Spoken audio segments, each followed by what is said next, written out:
Hi, I'm Mr. Grisham. Now, I'm Mrs. Grisham. Welcome to KLR Medical Certification Training School, where we're all about building skills, careers, and futures. Today we're going to talk about SIG codes, which translates to write and refers to the prescriber's instructions to put the indicated directions on the label. And what that means is the doctors will send us codes to the pharmacy in order to fill a prescription for a patient. And it's up to the pharmacy tech, that's us, to translate those codes into instructions for the patient that makes sense. So what we're going to do is I'm going to go over some codes that we'll talk about in class, and then hopefully give you an idea of why they're important, but also ways to remember them so they're not quite as stressful for you. So here we go. We start with the letter A. We have to know that A means audio. So we audibly hear things in our ears. So A is going to be for audio is how we'll remember that. When we see the SIG code O, that means ophthalmic, which means your eye. Ophthalmic means your eye. And one way to remember that if you struggle is you can just kind of put a little circle up to your eye and remember O means for your eyeball because your eye is round. And then we have to know which side we're talking about. So if we see AD, A is for audio because we audibly hear things in our ears. And then D is your dominant side. Mrs. Grisham, what's your dominant side? Are you left or right-handed? I'm right-handed. You're right-handed. Most of us are right-handed, so that's our dominant side. So when you guys see D, I want you to think your dominant side is your right side. So if we were to see AD, that would mean your right ear. Now, what about your left side? Now, you said you're right-handed, Mrs. Grisham. Are some people left-handed? Some people are. Yeah, so S, when we see the letter S, remember sometimes people are left-handed. So in our example, instead of AD, which is our dominant right side, our ear, our right side, if I were to say AS, you could remember, well, sometimes people are still left-handed, so AS would be our left hand. Now, what about if I need both sides? So if I need to say, I need you to place a drop of medication in your left and your right ear. So what we're going to use for that is AU. Now, U doesn't really make sense when you just say U. You're like, I don't know how it's supposed to be both sides. So what I want you to do is I want you to picture this U touching both sides of your face, right? So if I touch both sides of my face with that U, I'm now talking about both of my eyes or both of my ears. So if I say AU, I want you to think we A, audibly hear things in our ears, and that U is connecting both sides of your face. So when you see AU, I want you to think both sides or both ears. Works same thing with your eyes. If I say both eyes, I want you to think O for ophthalmic or round like your eye, and that U is connecting both sides of your face. So that's how you're going to remember that. All right, now we're going to move into some before and after meal codes. So we need to know that C stands for chow. I want you to think C is chow, like you're eating, right? So we have two codes that we go along with that. We have AC, which is before meals, and we have PC, which is after meals. And easiest way to remember that one, if you remember that PC is for like post chow, so post means after, that would be after meals. Then you just remember A would be for before meals. You could also think alphabetically. A comes before P, so that would be before meals. So if you guys see the SIG code AC, that's before meals. If you see PC, it's after meals. All right, now we're going to move on to how many times the medication should be dispensed. Well, instead of the doctor writing out, I want you to dispense this medication twice per day, they're just going to write BID to us, BID. So why it's important to translate this information is if you were to hand this prescription to a patient and say, hey, I want you to take this BID, they're gonna be like, I have no idea what you're talking about. So BID, I want you guys to remember B stands for B for by, and by, that prefix means two. So BID, 2 times per day. Now what about 3 times a day? A little bit easier. The SIG code for that is TID, and you can remember the T just stands for 3. Or you can remember try. But what about 4 times a day? Because sometimes we have to take medications 4 times a day. Well, that's going to be Q for quad. So QID, think the Q means quad, and quad means 4.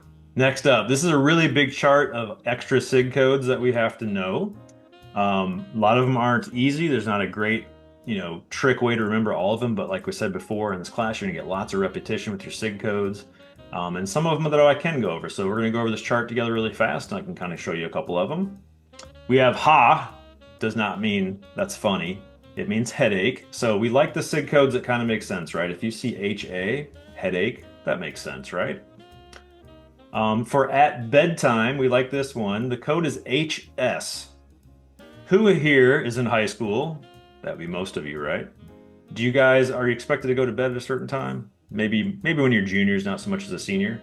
So I want you guys to think in high school, you had a bedtime. So when you guys see the SIG code HS, I want you to think at bedtime. We have PRN. We talk about PRN a lot. PRN means as needed on an as needed basis. So if you see a prescription that's listed as PRN, that means the patient can take it on an as needed basis. So whenever they're feeling, some pain or they have a headache, whatever it might be, PRN means they can take it as often as they want to.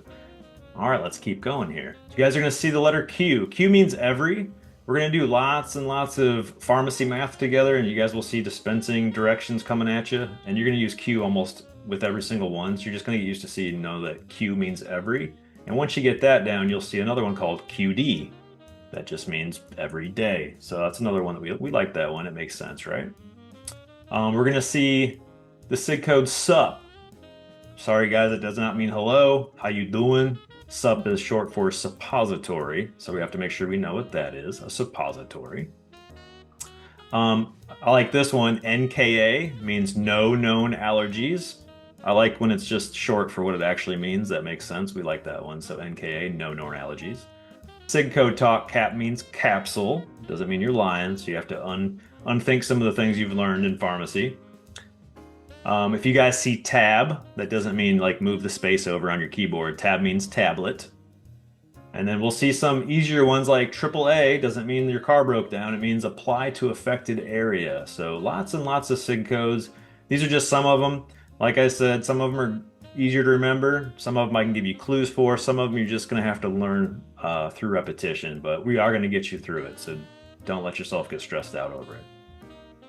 And the last thing we'll talk about is when we're giving directions or we're translating these directions from the prescriber or the doctor to the pharmacy tech so we can make it make sense for the patient. We have to make sure that we use the proper action words is what I like to call them. You wouldn't just hand someone a medication with the directions 4 times a day as needed, because sometimes you need clear directions, right? That's not really clear. Now, if I said, take this tablet 4 times a day as needed for pain, that makes more sense, right? So our words really matter. So when we're filling out a prescription for a patient, if it's an adult, we're going to use the word take. If it's for a child, though, we're going to change that word to give, because you're not just going to hand a medication to a very young child and say, here, just take that whenever you're feeling pain, right? You wouldn't do that, right? So the directions go to you. You're going to give this medication to the child, right? If that makes sense. If it's an external medication like a lotion or something you have to put on your skin, you're going to use the word apply to affected areas, but we just talked about that AAA, right? If it's a suppository, make sure you say unwrap and insert, because otherwise they might just insert that suppository and then you have to call 911 because they might have to go to the hospital to have something removed, right? So make sure we're paying attention to those directions. Very important. If it's your eyes or ears, we're going to say place or instill. So we're going to say place or instill 1 drop into your left ear as needed, etc. And then an easier one, if it's an inhaler medication, you'll just say inhale. Inhale 1 puff as needed for chest pain. All right. Thank you for sharing all those clues with us, Mr. Grisham. You're Very welcome. helpful.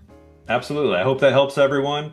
Remember, don't get stressed out. There's a lot of SIG codes, but we're going to give you a lot of ways to remember things, lots of tricks that we give you, teach you different ways to learn.